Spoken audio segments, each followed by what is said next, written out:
أكيد فكرت في وقت من الأوقات إنك لو تقدر تركب آلة زمن هتسافر 100 سنة في المستقبل علشان تشوف تطور التكنولوجيا وقتها، أو إنك هترجع تعيد امتحان الكيمياء بتاع الثانوية العامة علشان تعوض الدرجات اللي ضاعت منك وتدخل الكلية اللي كان نفسك فيها. لكن علشان نعرف إذا كان ده ممكن أو لأ محتاجين نصحح شوية مفاهيم.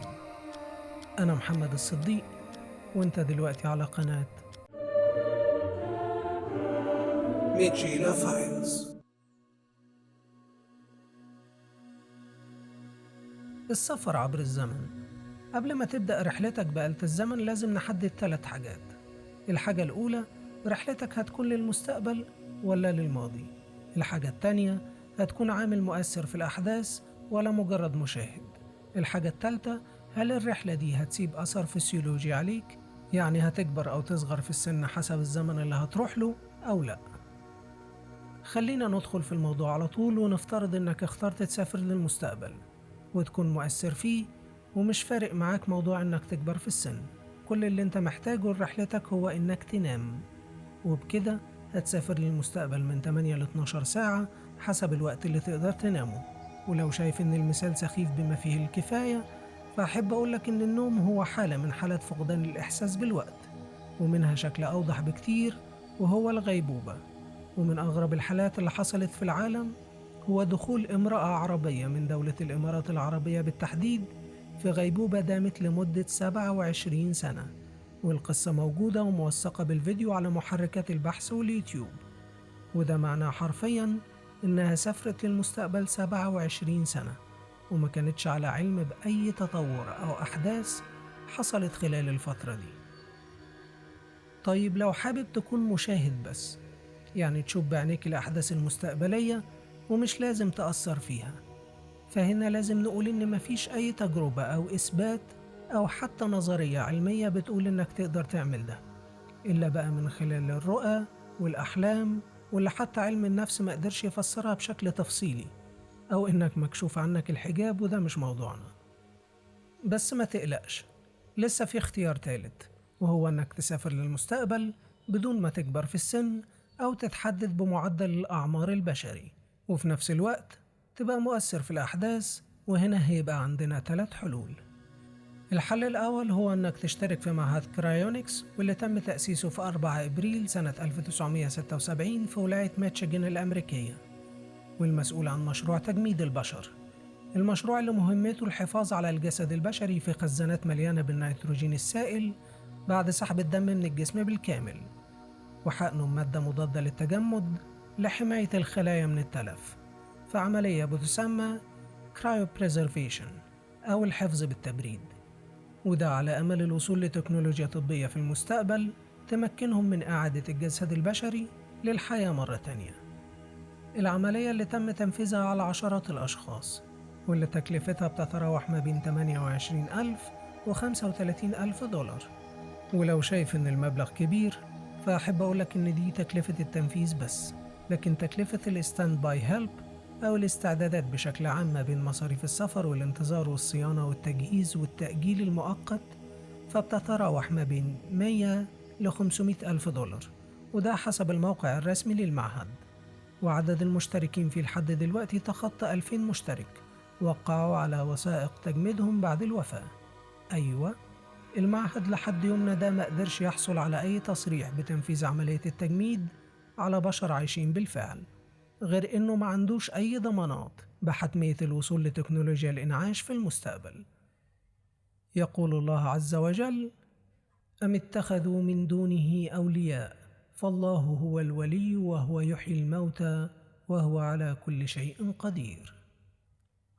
الحل التاني هو آية إلهية زي اللي حصلت لأصحاب الكهف، الشباب اللي احتموا بأحد الكهوف من أهل قريتهم غير المؤمنين بعد إلهام من الله عز وجل، وناموا فيه علشان يصحوا بعد 309 سنة في مستقبل جديد ما يعرفوش عنه أي حاجة.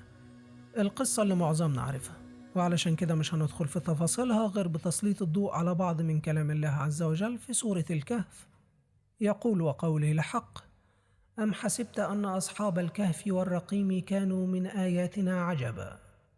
فاللي حصل للفتية في القصة كان آية من آيات الله، وآيات الله هي معجزة لعلمنا الضعيف، لكنها بتحافظ على سنن الله في كونه. الشمس والقمر آية من آيات الله، لكنهم ما بيخالفوش قوانين الكون اللي أحكمها ربنا مسبقا. وبيبان ده بشكل أوضح في قوله عز وجل: فضربنا على آذانهم في الكهف سنين عددا. فمن المعروف إن أكتر حاجة ممكن تصحي الشخص النايم هي الأصوات. الفكرة اللي بيأكد عليها ربنا بقوله: ونقلبهم ذات اليمين وذات الشمال، لأن الضغط المستمر وعدم الحركة بيؤدي لتآكل الأنسجة الجلدية، اللي لو ما اتعالجتش بيكون نتيجتها النهائية هي الوفاة، في مرض معروف باسم ديكيوبيديس ألسرز أو قرح الفراش. وكمان قوله الكريم: قال قائل منهم كم لبثتم؟ قالوا لبثنا يوما أو بعض يوم. معنى كده إن ما كانش باين عليهم أي علامة من علامات الزمن، زي الشعر الطويل أو الضوافر الطويلة أو كبر السن، غير إنهم ما أكلوش أو شربوا بقالهم أكتر من 300 سنة. فالوقت اللي مر عليهم كان وقت نسبي، مش نفس الوقت اللي مر على القرية. ربنا وحده أعلم بكيفيته، لكن الأكيد إنه آية من آيات الله خاضعة لسننه الكونية. الوقت بشكل عام هو شيء نسبي مش مطلق، بمعنى إن الوقت اللي بيمر عليك بيختلف باختلاف المكان وكتلة الجسم اللي انت متواجد عليه ومدى قوة الجاذبية فيه، أو حتى السرعة اللي بتتحرك بيها. وده حسب النظرية النسبية لأينشتاين، واللي هنستخدمها كمدخل للحل الثالث علشان تسافر للمستقبل. النظرية النسبية لأينشتاين، واللي ممكن نفرد لها ملف لوحدها في وقت تاني، غيرت مفهوم الحياة للأبد، ووضحت إن أبعاد المكان المعروفة، الطول والعرض والارتفاع، ليهم بعد رابع وهو الوقت، ومش منفصلين، لكنهم مرتبطين كلهم في حاجة أشبه بالنسيج، واللي أطلق عليه أينشتاين سبيس تايم أو الزمكان.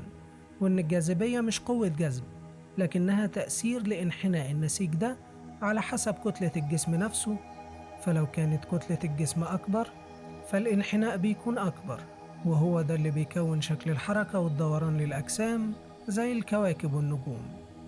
لكن في بعض الحالات، وبالتحديد في النجوم الكبيرة واللي كتلتها أضعاف كتلة الشمس، بتستمر كتلة النجم في الزيادة وحجمه في النقصان لحد ما يوصل لمرحلة بتكون انحناء لا نهائي في نسيج الزمكان، لدرجة إن الضوء نفسه مش بيبقى قادر يهرب من جاذبيته والوقت بيقف جواه.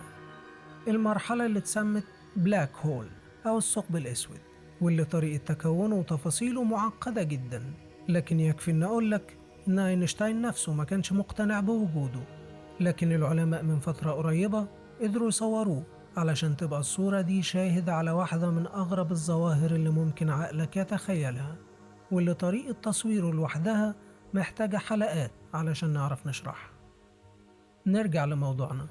قدر العالم روجر بينروز بعد رسم خريطة لخيوط نسيج الزمكان جوه الثقب الأسود، واللي اتسمت بينروز دايجرام، استنتاج إن في ظروف معينة، خاصة لو كان الثقب الأسود بيدور بسرعات كبيرة، بيخلق تشوه كبير جدا في الزمكان بشكل بيؤدي في النهاية لفتح ممر لجزء تاني في النسيج، واللي اتسمت الثقوب الدودية.